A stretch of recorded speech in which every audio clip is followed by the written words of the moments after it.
Hey there. Welcome to another episode of Heart and Hustle, Visionary Healers, Movers, and Shakers. I am your host, Paulette Rees-Denis, here to bring you magic makers from around the globe, people who are creating change, who have small businesses, large businesses, hobbies, but they are creating the life of their dreams. And that, my friends, is what living is all about. So let us know how you like this episode. Please subscribe, and we'll see you there. Thanks for joining. All right, my friends, hello to another episode of Heart and Hustle, Visionary Healers, Movers, and Shakers. I am your tribal hostess, Paulette Rees-Denis, and I love bringing you people who are making change in the world. People who are creating and living the life of their dreams, who are bringing goodness to the world, who are doing healing work, magical work, creativity, artistic work, all the things. It's so good. And I love people's stories. So today I get to welcome you to Maribeth Decker. Maribeth, welcome to our show.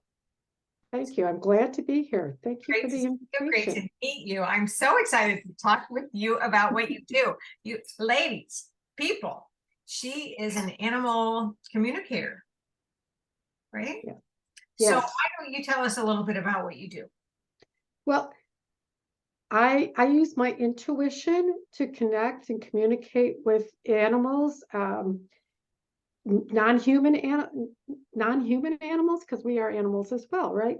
Mhm. And sometimes people think that means just asking them something and telling them, and having a conversation. Yes, and we do also with my background in energy healing and medical intuition.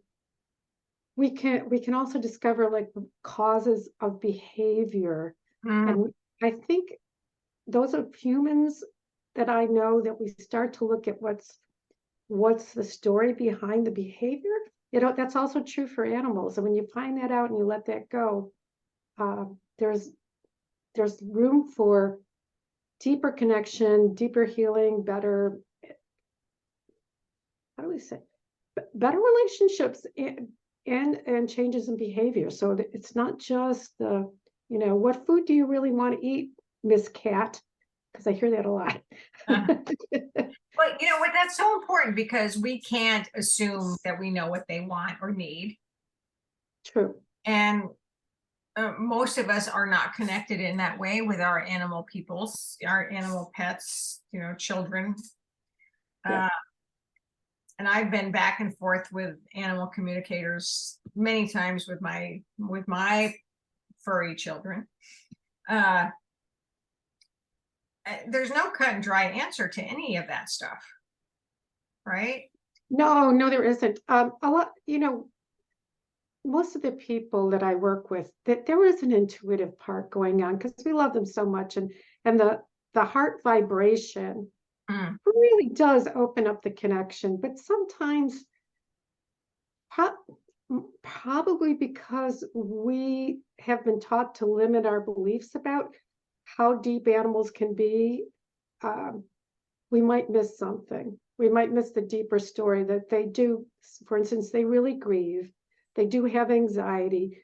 Bad things in the past can still be present in the now for them, because that kind of stuff. So we may just, because of our own indoctrination about animals, we might miss things sometimes. Yeah. So I want to know how you got into this work. For me, it's the best story ever, I have to say. Okay, good. All right. I love people's stories. Come on.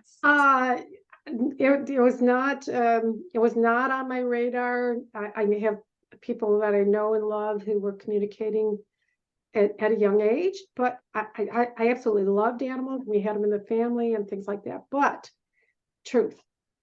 Okay, we finished my Navy career, went into an association, did all that stuff. Oh, wait, And now we, hold on. Wait a minute. Wait a minute. Your Navy career. yeah, I'm a retired Navy officer. For how long? 17 years. I got a retirement at 17 years. Yeah. Damn, Yeah. that's pretty impressive. It's I enjoyed my time with the Navy. Wow. Yes, and Wait, that's a whole nother story. yeah, that's oh, by the way. Oh, by the way. Oh, by the way, I was in the Navy and All important part of my life. Okay. All right. Well, and so moving on. So there's nothing back there that says, oh, definitely this woman is going to be an animal communicator. But what happened was, let's see, and I think it happens to a lot of us. Do you get this really weird thing that says we should try this? So I had this sense that I wanted to learn massage. And during massage, I met people who were energy healers. And I said, yeah, well, let's try that Reiki stuff out. And some other modalities. And my animals started communicating with me at that point. And what is so cool is like, I didn't even know this was possible. Okay. I didn't. I'm like, it started with animals who passed. My dog Timmy, he's a sweet guy. We picked him up when I was stationed in. He's a street dog in Hawaii. Picked him up there, and he ended up in New York State. Long flight, but that guy, after he passed, he showed up in the dining room, full body apparition, not like a ghostly. Oh, I can see the dining room table behind him. No, he's right there. And he's grinning at me, and he's the typical guy, one ear up, one ear down. And I was at the stove, and I went, Timmy, and then he vanished. Mm. But when I know I'm not crazy, right? I've already established that I'm not crazy, and it was too real.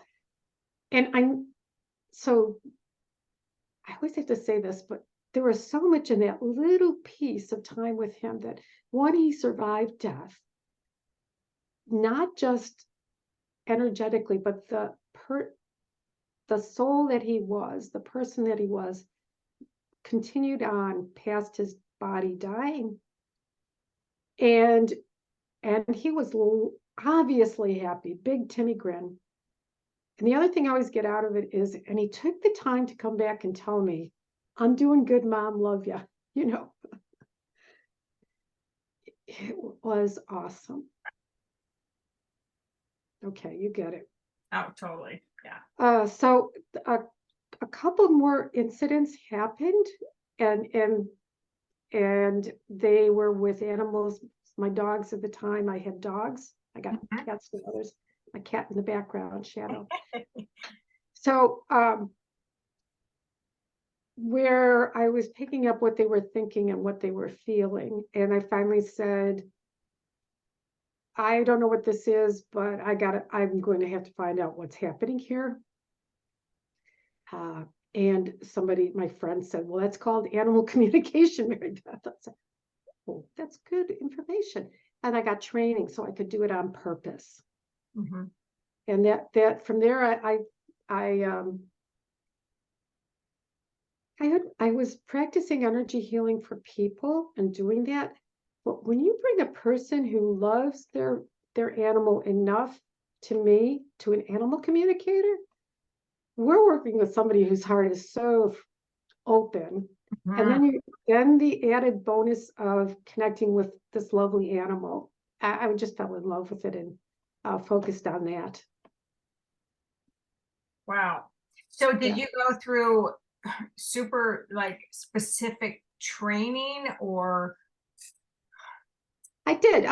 There are some good animal communicator trainers out there, and I did, because you get a little bit of the theory, and then you get the practice, so that you start to trust your intuition, because that seems to be the hardest thing. And I picked that up, and I also work with people and teach them. so that they can connect with their animals, and if they want to, with others, because everybody's got the ability. They've just, Right, right. all right, you got it. Yeah, everybody's got the ability. And so that's so interesting because I've been a healer for a long time and very empathic. And I did some animal communication study. Very little can I communicate with animals, which are like I would rather hang out with my animals than with people. You got that. I know you got that. But I couldn't get there. I can do it with people, whatever. But there was some crazy blockage, whatever. Although I'm very in tune with animals. And anyway, I just love hearing this because I wanted so bad to talk. My dog talks to me all the time, and Yeah. I know you're talking to me and I can think about it. Not quite there. Yeah. You know what? So here's a suggestion. Okay, great. And it really helped for me is let me say it the best way I can. Trying hard never gets you there. Right. You're right. Absolutely okay, right. Okay, so I figured I was telling you stuff but if there's ways that you can envision it in a different way, sometimes I tell people, like, imagine you're coming into a play, only it's going to be your dog or your cat or your horse, and you're in the audience. You're not up talking and thinking it's not going to happen. What's going to happen? And then you imagine that I would imagine sometimes that they're right there, and I'm listening, and that's my job. I'm the audience. I also do things about pushing aside all the thoughts and the emotions and just getting them out of the way, and just being there quietly, and take that first thing that you get. Yeah. Because after that, your logical brain starts to go, oh, you already knew that, or that's a bunch of crap, or so as with anything, right? Yeah, right. your intuitive hit, Yes. your gut, and that's what I work with my clients all the time. It's like, There you go. yeah, that's so good. I love Good. this. Oh, good. I figured I wasn't telling you anything new. Well, but we're talking to these people who may not know these things, and it's really important. And so the first time I got connected with animal communicator was when my corgi, this is 25 years ago, got really sick. Oh. And I said, I need some help. It is not medical help. I need some help. I need to know what he needs. And she came in. First, she said to me, Paulette, you need to hang up the phone. Your energy is way too big. I want to talk to your dog, not you. So, it's like I kind of left the room. And then she told me she had a conversation with him, and he told her what he needed, and saved his life, and it was fantastic. And there's so many other realms, right? There's so many ways to connect with the creatures of the world, and the spirits of the world, and the plants of the world, and the people of the world, that we get so caught up in everyday life. We get so caught up in consumerism and materialism, and that we forget about the spirit world, and we forget about our connection with the earth. We forget about our connection with spirit, connection with God or source or universe or whatever, and listening to ourselves. Honestly. And that's been the big journey for me, is listening to that little voice that says, yes, no, do this, don't do that right now, and try this, and then trying it out, and then you say, oh, wow, or taking action on it. Mm. And then you get more, let me say it for me, then I got more trust that there was information coming in for me, or when I'm working with the animals, and something which to me is ridiculous, like I asked the dog what their favorite thing was, and what came through was marshmallow, and I'm like, oh, I can't say that word, and I described it, and they go, are you talking about a marshmallow? I said, yeah, I think so. And she said, oh, he loves marshmallows. I'm like, you know, taking action anyway, seeing how it works out. Well, and Maybe. we need to do that with our own personal lives, Yes. right? But how important it is to connect with our animal people, you know, Honestly. and we won't even talk about the abuse of pets and all that stuff, but Nope, thank you. It's a but hard I'm place to vegan. go. I'm vegan. I'm almost there. I'm vegetarian and I'm working on it. Nice. Right on. Right on. Well, I've been vegetarian for close to 30 years. Wow. Vegan for maybe 5 or 6, but you know, that's a whole nother subject. But Yeah. And yeah, the idea of that we are living amongst all the creatures of the world. We are all here to be together. yes. We are all here to be together. Absolutely. And there's no reason to harm any one of us. That's my hope. That's part of it. You know, if I look at the bigger picture for connecting people with their pets or their animals, is that they start to see or find respect for non-human species, and maybe I think I'm pushing it, but there might even be more empathy for other human species who think differently and have different. I haven't gone there yet, but I mean, at least get us in tune with the value that other species bring to the world. They're thinking. Yeah. Yeah. I just read this article the other day. So I live in the desert. I'm in Southern California. And there's a woman, I just read this article, and I don't know this woman, but she lives up in Joshua Tree, which is just up the mountain from me. And she's a snake wrangler. Okay. And she has caught hundreds of rattlesnakes and released them.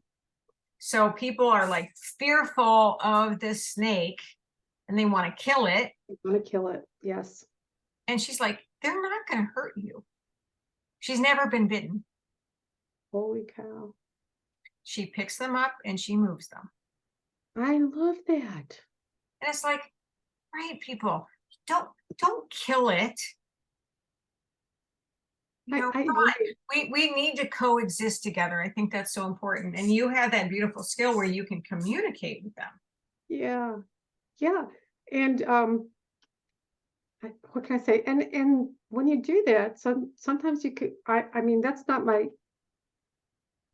how I say it. I usually do with animals, work with animals who are living with humans, but to have the ability to kind of connect, and at least I do connect. Don't spend a lot of time. It's more like saying good morning to the squirrel, you know, because I'm in suburbia, in Virginia. Where are you? Well, I'm in Alexandria, Virginia, south of DC.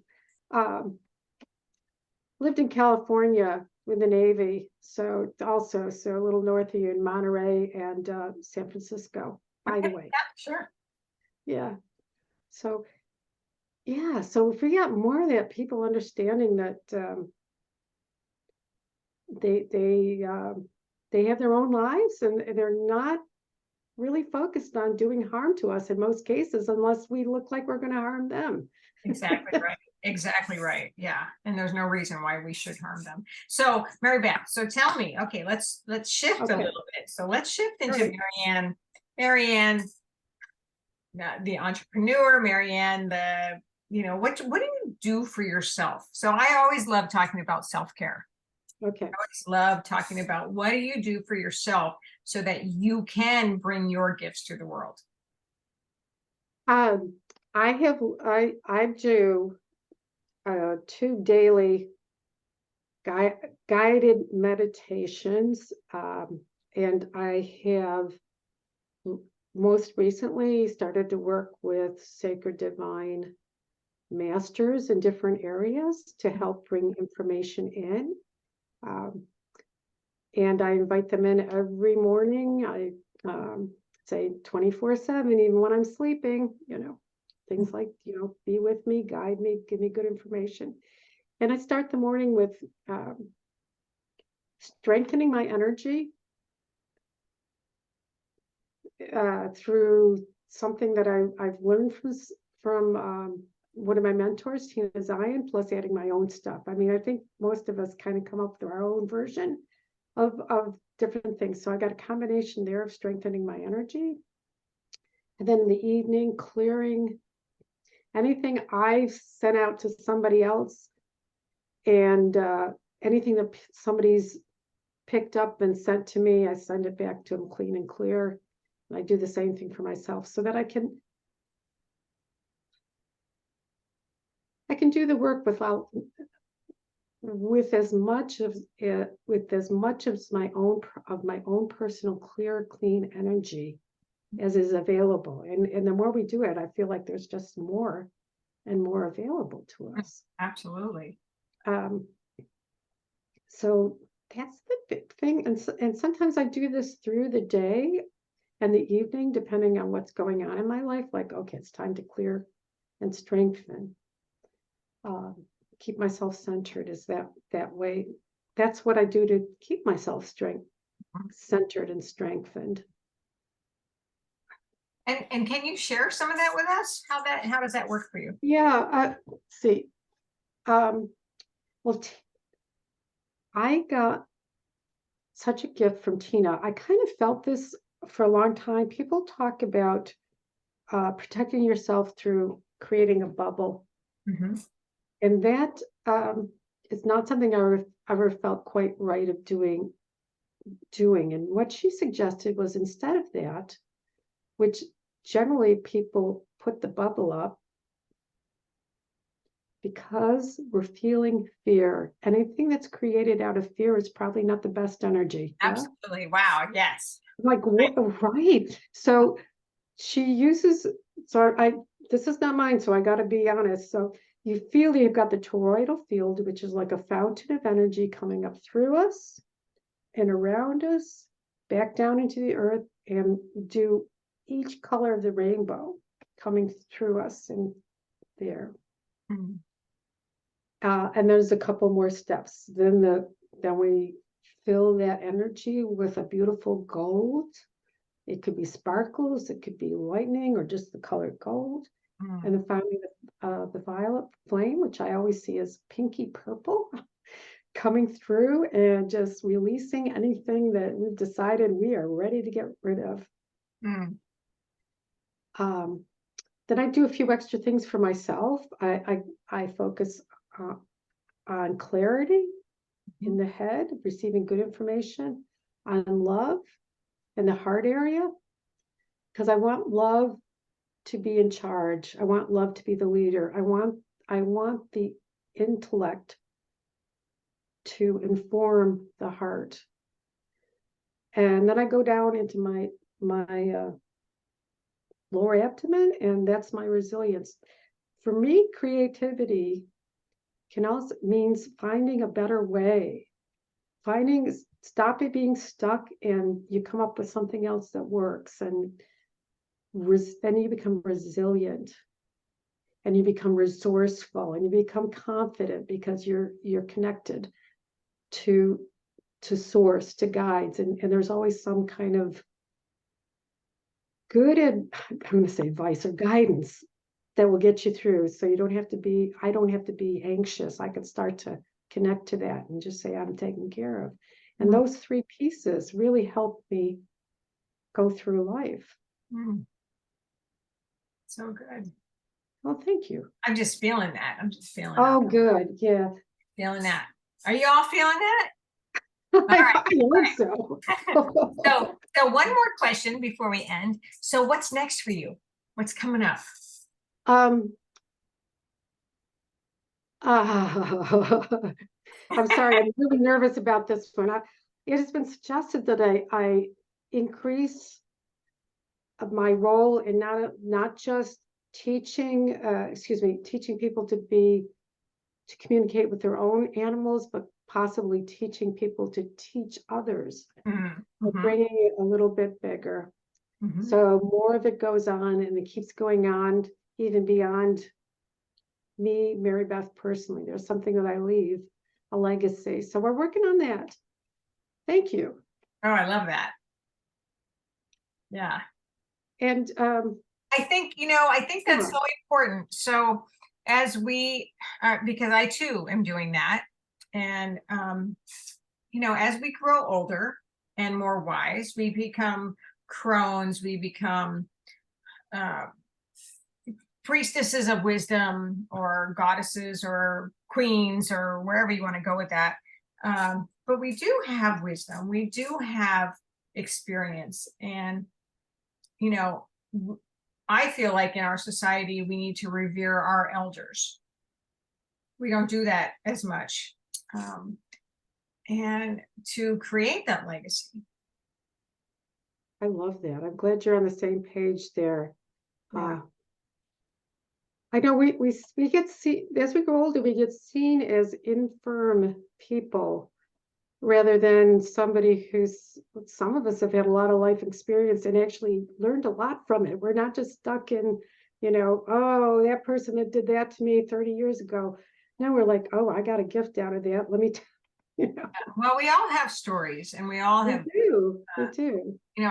some of us, not all of us, have rewritten those stories, and we've grown and expanded and gained more wisdom and gained more experience, and that we are the leaders, we are the sharers of the wisdom.